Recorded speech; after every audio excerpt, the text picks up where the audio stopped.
Hello friend, welcome to everyone. Now in this session we will continue for the chapter number 3 and the question that is the factor affecting to demand oblique that is the determinants of the demand, and the next question that is the demand function and law of demand.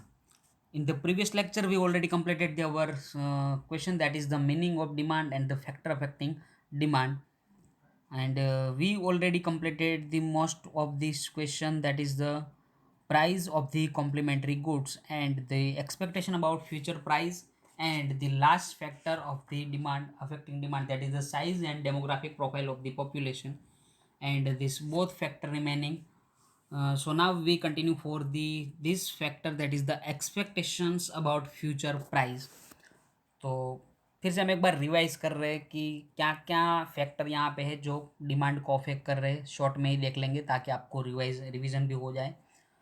तो हमें पता है कि mainly there are two factor determinants that is the affecting demand. The first one that is the price and the other second that is the other than price. तो first यहाँ पे है कि प्राइस ऑफ कमोडिटी या तो service. तो price जो है गुड्स की वो भी यहाँ पे डिमांड को अफेक्ट कर सकते हैं। हमें पता है कि अगर समझो कि जो गुड्स की प्राइस या तो सर्विस की प्राइस अगर इंक्रीज होगी तो हम पता है कि डिमांड क्या हो जाएगी, डिक्रीज, एंड अगर प्राइस डिक्रीज होगी तो डिमांड क्या होगी, increase. and this we know that the second that is the other determinants। तो वहाँ पे हम देखेंगे first one that is the taste and preference of consumer. तो वहाँ पे हमें देखा था कि जो भी हमारा टेस्ट एंड प्रेफरेंस है उनके ऊपर भी डिमांड डिपेंड्स रहती है कि अगर वहाँ पे हमें जो प्रोडक्ट या तो जो गुड्स ज़्यादा पसंद है, ज़्यादा वहाँ पे हमारा प्रेफरेंस है, तो उनकी डिमांड क्या हो जाएगी, increase. The second one that is the income of consumer. तो यहाँ पे भी हमें पता है कि हमारी इनकम अगर इंक्रीज होगी तो हमारी डिमांड भी इंक्रीज होगी, इनकम डिक्रीज तो demand decrease. The next one that is the price of related goods, and there are two related goods, that is the first one substitute and the second one that is the complementary goods। तो हम यहाँ पे समझेंगे कि what is the substitute and what is the complementary। तो मैंने आपको example भी दिया था और यहाँ पे मैं फिर से दे रहा हूँ कि सब्सटीट्यूट यानी कि ऑप्शनली अवेलेबल हो, कि एक प्रोडक्ट ना हो तो दूसरी प्रोडक्ट से हम काम चला सकते हैं। कि आप याद रख सकते हो इजीली यहाँ पे टी एंड कॉफ़ी। तो अगर टी ना हो तो हम कॉफ़ी के ऊपर भी काम चला सकते हैं। तो वहाँ पे भी कुछ इफ़ेक्ट हो रही थी कि अगर समझो कि टी की प्राइस इंक्रीज़ हो रही है तो कॉफ़ी की डिमांड इंक्रीज़ होगी। यानी कि जो सब्सटीट्यूट गुड्स हैं उनकी डिमांड में क्या होगा, इनकी ओरिजिनल गुड्स की जो प्राइस इंक्रीज़ होगी तो उससे सब्सटीट्यूट गुड्स की डिमांड क्या होगी, इंक्रीज़। क्योंकि टी कोई ज़्यादा परचेज़ नहीं करेगा, वो कहाँ पे शिफ्ट हो जाएंगे, कॉफ़ी के ऊपर। तो आप लास्ट लेक्चर में जो यूट्यूब के ऊपर भी रिवीजन के लिए देख सकते हो। And the next one that is the complementary. Complementary यानी कि टुगेदर की हम बात कर रहे हैं। टुगेदर यानी कि आप एग्जांपल में ले सकते हो कि व्हीकल एंड पेट्रोल। कि अगर हम व्हीकल परचेस कर रहे हैं तो हमें पेट्रोल भी उसमें डालना ही पड़ेगा, तभी हमारा व्हीकल चल सकेगा। तो ये दोनों भी एक दूसरे के ऊपर इफेक्ट कर रहे थे। And the next that is the expectation about future price. तो वहाँ पे आज हम डिस्कशन करेंगे जो हमारे दो फैक्टर रिमेंस थे। The first that is the expectation about future price. तो फ्रेंड यहाँ पे अगर फ्यूचर प्राइस के भी एक्सपेक्टेशन के मुताबिक हमारी डिमांड में इंक्रीज या तो डिक्रीज हो सकती है। मैं आपको ये एग्जांपल दे रहा हूँ कि समझो आज हमें पता है कि जो ऑटोमोबाइल का मार्केट है वहाँ पे हम देखें कि एक्टिवा। तो एक्टिवा की प्राइस हम यहाँ पे ले रहे हैं कि 75,000 है। अब समझो कि एक्सपेक्टेशन लगा रहे हैं हम फ्यूचर के लिए कि एक्टिवा की जो प्राइस 75,000 है वो फ्यूचर में हो रही है 80,000। तो ज़्यादा से ज़्यादा लोग क्या करेंगे कि करंट सिचुएशन में वो एक्टिवा की डिमांड क्या करेंगे, ज़्यादा। क्यों? क्योंकि पता है कि फ्यूचर में प्राइस 80,000 होने वाली है। तो उस दिन हमें 80,000 हम क्यों दें, 5,000 ज़्यादा क्यों हम पे करें। तो अच्छा है कि हम आज ही एक्टिवा को क्या करें, परचेस कर लें 75,000 में। तो आप यहाँ पे देख सकते हो कि फ्यूचर में जो गुड्स की प्राइस इंक्रीज होने वाली है उससे करंट सिचुएशन में हमारे क्या हो रहा है यहाँ पे कि डिमांड इंक्रीज हो रही है। तो आप देख सकते हो कि फ्यूचर में प्राइस इंक्रीज होने से आज के दिन में क्या हो रहा है, डिमांड बढ़ रही है। अब समझो कि कुछ ऐसी एक्सपेक्टेशन हम लगा रहे हैं कि जो प्राइस 75,000 आज है वो हो रही है 70,000। यानी कि प्राइस क्या हो रही है, डिक्रीज हो रहा है। तो यहाँ पे लोग क्या करेंगे कि एक्टिवा की डिमांड क्या कर देंगे, कम कम परचेस। क्यों? क्योंकि उनको पता है कि आज हम परचेस करेंगे तो वी हैव टू पे 75,000, but in the future date we will pay only 70,000, so we take the benefit of the 5,000 rupees। तो आज हम यहाँ पे कोई परचेज नहीं करेंगे, कोई डिमांड नहीं करेंगे। तो उससे क्या होगा कि आप यहाँ पे देख सकते हैं कि अगर फ्यूचर में प्राइस इंक्रीज होने वाली है तो आज के दिन में डिमांड क्या होगी, इंक्रीज होगी। That is the this one. And the next one that is the, अगर फ्यूचर में समझो कि प्राइस डिक्रीज होगी तो आज के करंट सिचुएशन में डिमांड क्या होगी, डिक्रीज होगी। तो आप यहाँ पे समझ सकते हो कि फ्यूचर में अगर प्राइस इंक्रीज तो आज डिमांड इंक्रीज हो जाएगी, क्योंकि हम ज़्यादा पैसे क्यों पे करें फ्यूचर के अंदर। तो बेहतर है कि हम आज ही परचेस कर सकते हैं। An individual's expectation about the future price of good affects her or his current demand for that goods। तो आप यहाँ पे देख सकते हो कि एक्सपेक्टेशन जो फ्यूचर प्राइस की है और करंट डिमांड में अफेक्ट कर सकते हैं।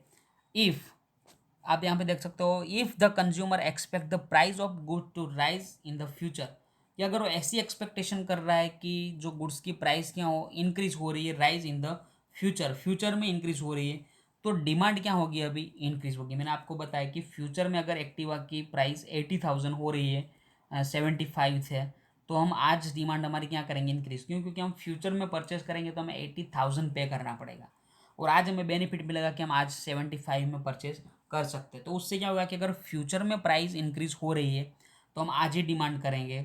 और वाइजे वर्जा यानी कि उल्टा, कि अगर समझो कि ये जो प्राइस है वो 70 हो रही है तो हम डिमांड को क्या करेंगे, डिक्रीज, कि हम डिमांड ज़्यादा परचेज नहीं करेंगे। क्यों? क्योंकि आज हम 75 पे कर रहे हैं, अगर फ्यूचर में हम ऐसी एक्सपेक्टेशन करें कि 70 होने वाली है तो हम 70 में ही परचेज कर सकते हैं।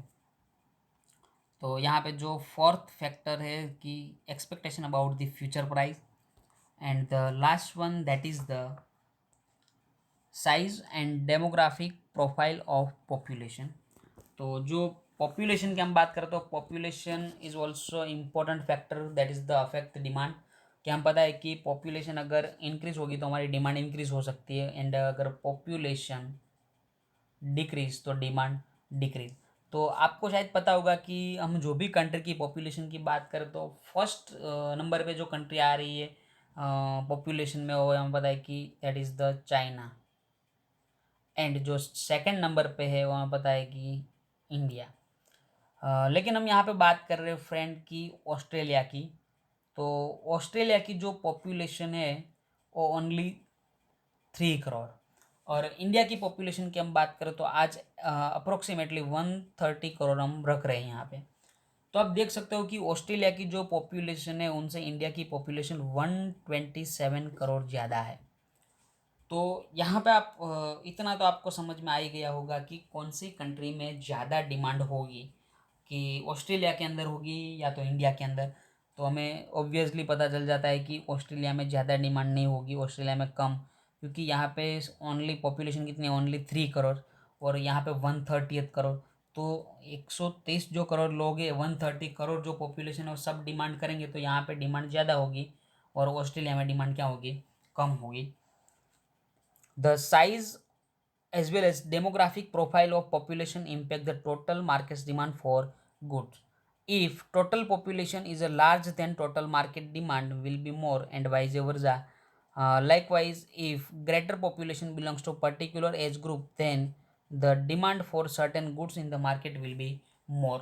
तो यहाँ पे आप देख सकते हो कि अगर टोटल पॉपुलेशन ज़्यादा है मार्केट की डिमांड से, तो हमारी जो मार्केट की डिमांड भी क्या होगी, ज़्यादा होगी। एंड वाइज ओवर जाके अगर पॉपुलेशन कम तो डिमांड भी कम। If greater population belongs to particular age group then the demand for certain goods in the market will be more. यानी कि हम यंग एज की बात करें तो ज़्यादातर समझो कि जो कंट्री के अंदर यंग एज के लोग ज़्यादा है तो वहाँ पे हमें पता है कि स्पोर्ट्स बाइक्स की डिमांड क्या हो सकती है, इंक्रीज़ हो सकती है। क्योंकि ज़्यादातर यंगर है तो वहाँ पे उनकी डिमांड भी इंक्रीज़ हो सकती है। तो यहाँ पे जो अलग अलग फैक्टर थे कि जो अफेक्ट कर रहे थे डिमांड पे, हमने कंप्लीट कर दिए। याद रखना है कि हमने मेनली जो फैक्टर है वो दो ही है। First one that is the price, and जो second that is the other than price. Price में हम पता है कि प्राइस इंक्रीज होगी तो डिमांड डिक्रीज, एंड अगर प्राइस डिक्रीज होगी तो डिमांड इंक्रीज होगी। और अदर फैक्टर के अंदर और 5 फैक्टर थे कि फर्स्ट वन की हम बात करें वहाँ पे, तो first one factor that is the taste and preference, second one that is the income, the third one that is the related goods. तो वहाँ पे हमें याद रखना कि रिलेटेड में substitute, and the next one that is the complementary, complementary यानी कि together, and the next one that is the expectation about future price, and the last that is the population. तो ये बाकी अलग अलग जो भी 5 फैक्टर है कि प्राइस के अलावा है जो डिमांड को इफेक्ट कर सकते हैं। अब हम नेक्स्ट क्वेश्चन देखने जा रहे हैं, demand function. You can see page number 22। तो डिमांड फंक्शन की आज हम बात करेंगे। और फ्रेंड यहाँ पे ध्यान से देखना आप, डिमांड फंक्शन ज़्यादा डिफ़िकल्ट तो है नहीं, लेकिन आपको एक फॉर्मूला ही यहाँ पे याद रखना है। बाकी तो कुछ ज़्यादा डिफ़िकल्ट नहीं है इसमें। तो हम देखेंगे कि the cause and effect relationship between variables can be expressed in a functional notation. यानी कि जो रिलेशनशिप है किसके बीच का, cause and effect between variables. What is the meaning of variables, that is the factor affect to the demand, उनको हम यहाँ पे वेरिएबल्स भी बोल सकते हैं। तो हमने आगे देखा कि price and other than price, और अदर देन प्राइस के अंदर और 5 फैक्टर थे। अब हमने देखा कि taste and preference, and then income, related goods, and then expectation about future price, the last one that is the population. तो ये जो भी वेरिएबल्स है उन सबके बीच में जो कोज एंड इफेक्ट का रिलेशनशिप है उनको हम क्या बोल सकते हैं, कि जो फंक्शनल नोटेशन में है। तो आप यहाँ पे देख सकते हो कि ये पूरा जो रिलेशनशिप है वो फंक्शनल नोटेशन में दिया हुआ है, एंड उनको हम बोलेंगे डिमांड फंक्शन। फिर से मैं यहाँ पे रिवाइज कर रहा हूँ कि the cause effect relationship between variables, variables यानी कि जो फैक्टर अफेक्ट कर रहे थे उनकी हम बात करें, उनके बीच में जो भी रिलेशनशिप है जो हम फंक्शनल नोटेशन में एक्सप्रेस या तो प्रेजेंट कर रहे हैं। Demand function specify a functional relationship between demand for a good and determinants of this demand. यानी कि जो डिमांड फंक्शन की हम बात करें तो जो फंक्शनल रिलेशनशिप शो कर रहा है, हम यहाँ पे देख लें कि that's functional for a good, for a demand for a good and the determinants of this demand. यानी कि जो डिमांड है गुड्स की, और दूसरा हम बोल सकते हैं कि जो डिटर्मिनेंट्स या तो जो फैक्टर है उनके बीच का जो रिलेशनशिप हम किस में शो यहाँ पे बता एक्सप्रेस कर रहे हैं in the functional. It represent that demand for a good is depend on many factor like. तो हमें आगे देख लिया था कि जो हमारी डिमांड थी वो बहुत से ऐसे फैक्टर है कि उनके ऊपर डिपेंड रही है। उसके अंदर हम बात करें तो price, taste and preference, income, price of related goods, market demand also depicts upon the size of population, and the demand function can be shown as a under। तो यहाँ पे हम डिमांड फंक्शन देख रहे हैं, तो आप देख सकते हो कि d of x is equal to f p of x p of y p of e t y u. तो ये पूरे का जो पूरा है वो डिमांड फंक्शन है। वहाँ पे बॉक्स भी कर सकते हो, d of x is equal to वहाँ से। तो और नीचे आप देख सकते हो कि उनका जो डिटेल है वो भी दिया है कि डी ऑफ एक्स की हम बात करें तो डिमांड फॉर कमोडिटी एक्स।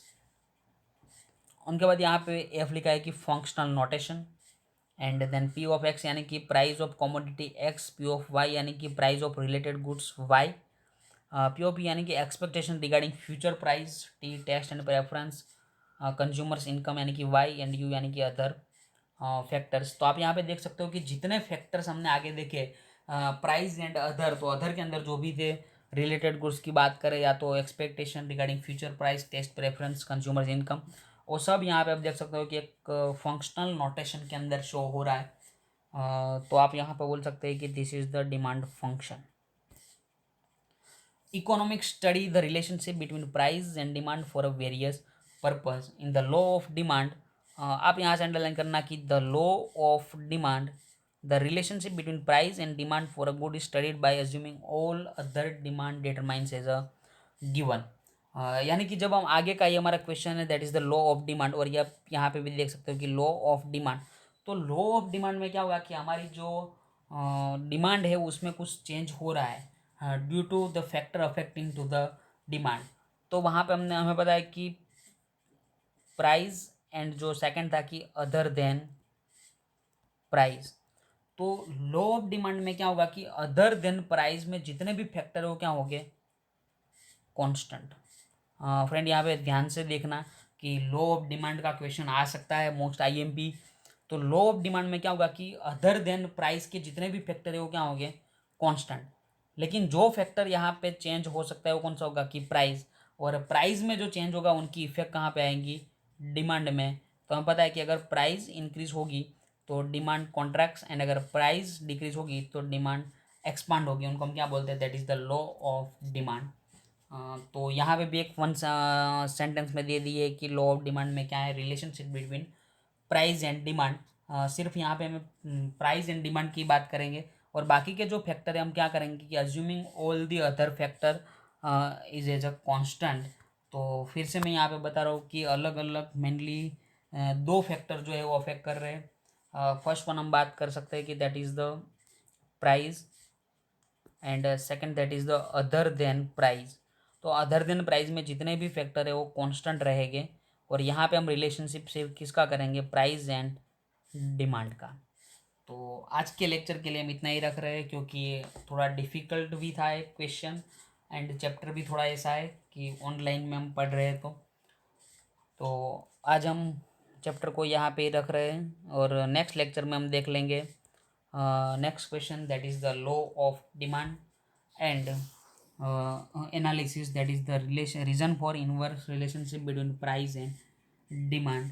आज का हमारा जो गोल था वो तो लॉ ऑफ डिमांड भी ख़त्म करने का ही था, लेकिन मेरे ख्याल से आप यहाँ पे थोड़े कंफ्यूज भी होंगे, क्योंकि डिमांड फंक्शन भी थोड़ा डिफ़िकल्ट पॉइंट था, और जो फैक्टर है वो भी अलग अलग दे दिए हैं, 6 फैक्टर है टोटली।